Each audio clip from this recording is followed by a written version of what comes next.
देखो, श्री कृष्ण जो थे ना, सिर्फ भगवान बन के धरती पे अपनी पूजा करवाने नहीं आए थे।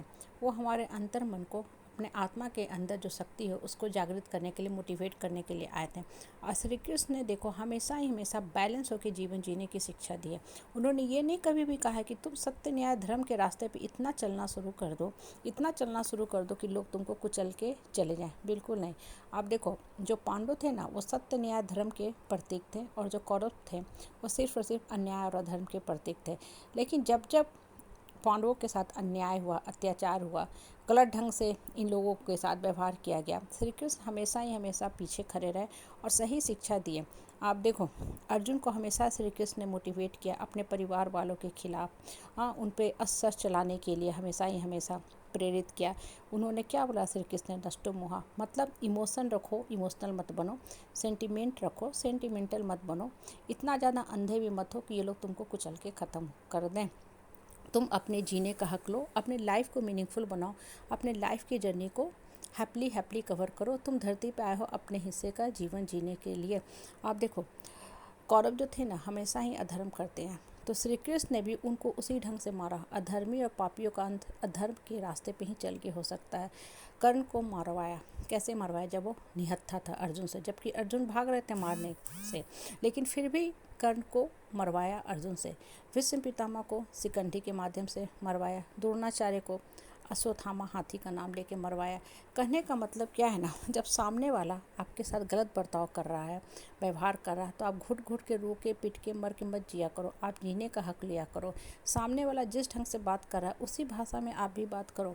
अगर वो अधर्मी है तो उसको उसी माध्यम से सिखाया करो। अगर वो बहुत ज़्यादा, उसके सामने आप सहनशील बनोगे तो आपकी आत्मा की शक्ति संकुचित होने लगेगी। फिर आपके अंदर वो शक्ति ही नहीं रहेगी कि इन लोगों को सही ढंग से जवाब आप दे पाओ। आप देखो, सामने वाला अगर डंडा लेके खड़ा हो ना, तो आप भी लोहे का भाला लेके खड़ा हो जाओ।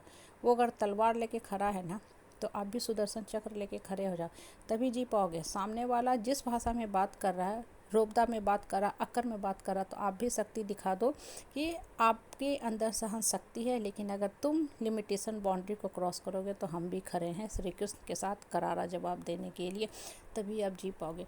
आप देखो, जो कृष्ण की बातें हैं ना, वो व्यवहारिक शिक्षा देती हैं, प्रैक्टिकल शिक्षा देती हैं। वो कभी नहीं कहती हैं कि आप संकुचित होकर रहो, रो के, घुट के, मर के, पर के रहो। नहीं, आपको रहना इसी समाज में है, इसी परिवार में है। किसी को छोड़ो भी मत, लेकिन जीने का हक लो, सर उठा के जियो, अपने आत्म शक्ति को पहचानो, आत्मबल को मजबूत करो और अपनी लाइफ को सही ढंग से जियो। जीने की कला तुम्हें आनी चाहिए। और देखो, हमारे समाज में होता क्या है ना, क्यों लोग रोते हैं? दुख से नहीं रोते हैं, दुख को तो वो क्रॉस कर जाते हैं अपने, क्योंकि उनको पता है जो दुख है कहीं ना कहीं मेरे कर्म का फल है, तो इस दुख का कहीं ना कहीं निवारण भी है। आप डॉक्टर के पास जाते हो ना, अगर आप वास्तव में बीमारी से ग्रसित हो, कीटाणु विषाणु से, ठीक है, डॉक्टर दवा देता है, 1 सप्ताह, 10 दिन, महीना दिन, 6 महीना में आप स्वस्थ हो जाते हो। बड़े से बड़े बीमारी का इलाज है। लेकिन अगर मानसिक रोग से ग्रसित हो ना, तो उसका इलाज नहीं है, क्योंकि वो मनगढ़ंत समस्या है, दिमागी समस्या, जिसकी दवा नहीं है। कभी कभी डॉक्टर भी इस रोग के चपेट में आ गया रहता है। आप देखो, लाइफ में परिस्थिति है, परेशानी है, उसको आप ओवरकम कर लेते हो, वो एक समय बाद कष्ट खत्म हो जाता है। लेकिन ये बेकार के, बाहियात के लोग जो आपको तंग करते रहते हैं ना, वो तंग है, ऐसा दुख है जो आपके साथ सदियों से होता आ रहा है। इस लाइफ टाइम के साथ साथ अगले लाइफ टाइम में भी जाएगा। क्यों? क्योंकि कभी भी आपने संघर्ष करके जीने का हक लेने सीखा ही नहीं। जब तक आपको जीवन जीने की कला नहीं आएगी ना, आपको हर युग में यही होता रहेगा।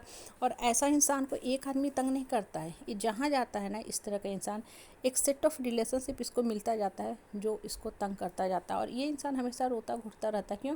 क्योंकि वो अपने अंदर जो शक्ति है ना, उसको बाहर निकालने की कोशिश नहीं करता। ये सोचता है चलो थोड़ा सा कॉम्प्रोमाइज़ कर लेते हैं, चलो थोड़ा सा एडजस्ट कर जाते हैं। इन द मीन टाइम होता क्या है ना, उसको समझ में ही नहीं आता है कि इतना बदसलूकी मेरे साथ हो रहा, आखिर कब तक हम बर्दाश्त करें, कब तक हम टॉलरेट करें। आफ्टर ऑल हम भी तो एक ह्यूमन बीइंग है, हमको भी तो सर उठा के जीने का हक है। इसलिए ना, जब भी अकेले बैठते हो, चुपचाप बैठते हो, ये चिंतन मंथन किया करो, स्मरण सही ढंग से किया करो कि श्री कृष्ण ने क्या बोला था। श्री कृष्ण ने बहुत प्यार से, अच्छे ढंग से व्यवहारिक शिक्षा दी थी कि अच्छा भी बनो, लेकिन अच्छाई को इतना ज़्यादा मत, अच्छाई के पथ पे चलो कि लोग तुम्हारे साथ बदसलूकी करते जाए और तुमको पता ही ना चले। संसार में बुरे लोग बहुत ज़्यादा नहीं है, लेकिन अच्छे लोग बहुत ज़्यादा अच्छे बनने लगते हैं, तो बुरे लोगों का मन बढ़ने लगता है। इसलिए सर उठा के जियो, जीने का हक लो और श्री कृष्ण की बातों को ध्यान से चिंतन मंथन करके जियो।